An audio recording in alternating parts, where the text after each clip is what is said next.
నమస్తే, welcome to Haripriya's media. మనతో పాటు ఉన్నారు కాంగ్రెస్ పార్టీ లీడర్ కోట్ల శ్రీనివాస్ గారు. నమస్తే సార్. నమస్తే అమ్మా. సార్, ఇప్పుడు బండి సంజయ్ గారు పొన్నం ప్రభాకర్ గారి పైన చేసిన వ్యాఖ్యలు మీరు ఎలా చూస్తున్నారు సార్? అంటే నువ్వు మీ తల్లికే పుట్టినవన్న గ్యారంటీ ఏంటి అని అంటున్నారు. దీన్ని నేను తీవ్రంగా ఖండిస్తా ఉన్నా అమ్మ. ఎందుకంటే రాజకీయం అనేది ఒక పరిమితి ఉంటుంది, ఒక హద్దు ఉంటుంది, ఒక ఆవేశం ఉంటుంది. కానీ తల్లుల వరకు కుటుంబ సభ్యులకు వరవలసిన అవసరం లేదు.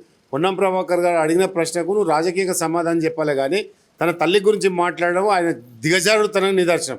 నిజంగా నీకు ప్రజాస్వామ్యం మీద నిజంగా చిత్తశుద్ధి ఉంటే నువ్వు అధ్యక్షుడుగా ఉన్నావు, ఎంపీగా ఉన్నావు, ఇప్పుడు కార్యనిర్వాహక సభ్యునిగా ఉన్నావు. నువ్వు తెలంగాణకు రావాల్సిన నిధుల గురించి, అదేవిధంగా విభజన చట్టంలోని హామీల గురించి మాట్లాడకుండా డైరెక్ట్ తల్లులను రాజకీయాలు లాగడం అనేది నీ యొక్క నీచ సంస్కృతికి నిదర్శనం అని చెప్పొద్దు. ఇంకొకసారి ఇట్లాగా నువ్వు పొన్నం ప్రభాకర్ గురించి కానీ కాంగ్రెస్ పార్టీ నాయకుల గురించి మాట్లాడితే దౌడ చెంప చెల్లు పనిపించే విధంగా మరి సమాధానం చెప్తాడులో ఎలాంటి అతిశక్తి లేదు. ఏమైనా చిత్తశుద్ధి ఉంటే మీకు నిజంగా మతోన్మాద శక్తులు మీరంతా, ఈ దేశాన్ని విభజన చేసే శక్తులు మీరంతా కేవలము ఇలా నరేంద్ర మోడీ గారు అదేవిధంగా మీ మంత్రిమండలి మొత్తం కూడా ఇలా దేవుళ్ళ చుట్టూ తిరుగుతూ రాజకీయాలు చేస్తారు. ప్రజాస్వామ్యం అంటే దేవుళ్ళే కాదు, ప్రజాస్వామ్యం పరిడవిల్లాలంటే ఒక మంచి సంక్షేమ కార్యక్రమాలు తీసుకురావాలి. నేను సూటిగా బండి సంజయ్ గారిని, కిషన్ రెడ్డి గారిని, గుండును వీళ్ళందరిని అడుగుతున్నా. సోనియా గాంధీ 16,000 కోట్ల ధనిక రాష్ట్రానికి ఇస్తే ఈ రాష్ట్రాన్ని 6 లక్షల కోట్ల దరిద్రంగా తీసిన టీఆర్ఎస్ ప్రభుత్వాన్ని ఇంతవరకు ఏ ఏజెన్సీ ద్వారా కూడా విచారణ జరిపించకుండా, ఏదైనా మీరు నగరానికి వచ్చి ప్రధానమంత్రి హోదాలో వస్తారు, అదేవిధంగా మన మంత్రి శాఖ హోదాలో వస్తారు, కానీ రాష్ట్ర ప్రభుత్వం చేస్తున్న అవినీతి మీద ఇంతవరకు ఎందుకు మీరు చర్య తీసుకుంటలేరు?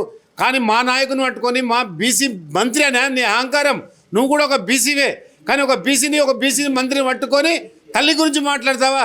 ఇంకొకసారి పొన్నం ప్రభాకర్ గురించే కాదు, ఏ తల్లి గురించి మాట్లాడినా నీ కోటి చౌరాస్తాలు నీ నాలుకే కోస్తామని సందర్భంగా మనం చేస్తున్నాం. ఇప్పుడు పొన్నం ప్రభాకర్ గారు ఏమన్నా చర్యలు తీసుకుంటున్నారా దీనిపైన?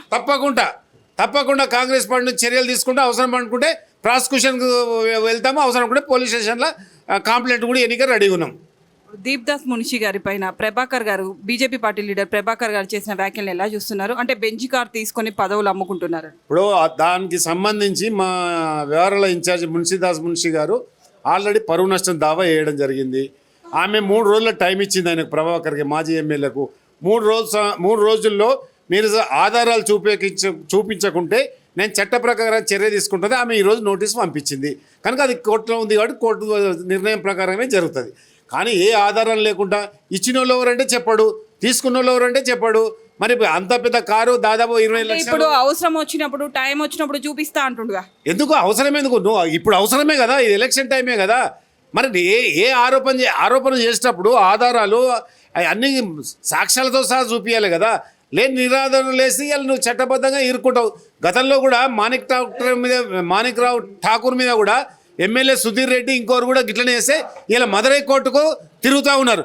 అది కూడా ఈ ఎన్వీఎస్ ప్రభాకర్ కూడా ఆ గతే పడుతుందని చెప్పక తప్పదు. ఇప్పుడు ఎంపీ ఎలక్షన్లో కాంగ్రెస్ పార్టీకి ఎన్ని సీట్లు వస్తాయి అనుకుంటున్నారు? ఖచ్చితంగా ఈ రోజు ఎన్నికలు పెట్టినా, షెడ్యూల్ ప్రకారంగా ఎన్నికలు పెట్టినా ఖచ్చితంగా 14 సీట్లు గెలుచుకుంటాము. ఈరోజు మీరు చూస్తూ ఉన్నారు, మణిపూర్ నుంచి మహారాష్ట్ర వరకు జరుగుతున్న న్యాయ జోడో యాత్ర ప్రపంచనమవుతుంది కనుక రాహుల్ గాంధీ గారు చాలా అంశాలు జోడో యాత్రలు చెప్తా ఉన్నారు. రేపు దేశంలో కాంగ్రెస్ పార్టీ అధికారంలోకి వస్తే ఖచ్చితంగా జనగణన చేపట్టి అందులో కులగణన చేపడుతున్నాడు. అందుకొరకే ఒక బీసీ మంత్రిత్వ శాఖ పెడతాడు. అందుకొరకే నా ఎస్సీ సోదరులు, నా ఎస్టీ సోదరులు, నా బీసీ సోదరులు ఇలా దేశవ్యాప్తంగా 70 కోట్ల మంది ఉన్నారు కాబట్టి ఇలా ఆనంద డోలికలో మునుగుతూ ఉన్నారు. ఖచ్చితంగా రాబోయే రోజుల్లో ప్రధానమంత్రి గారు రాహుల్ గాంధీ గారు కావడం చాలా ఈజీ. అదేవిధంగా ఈ రాష్ట్రంలో 14 సీట్లు గెలుచుకుంటాం. Okay, thank you sir.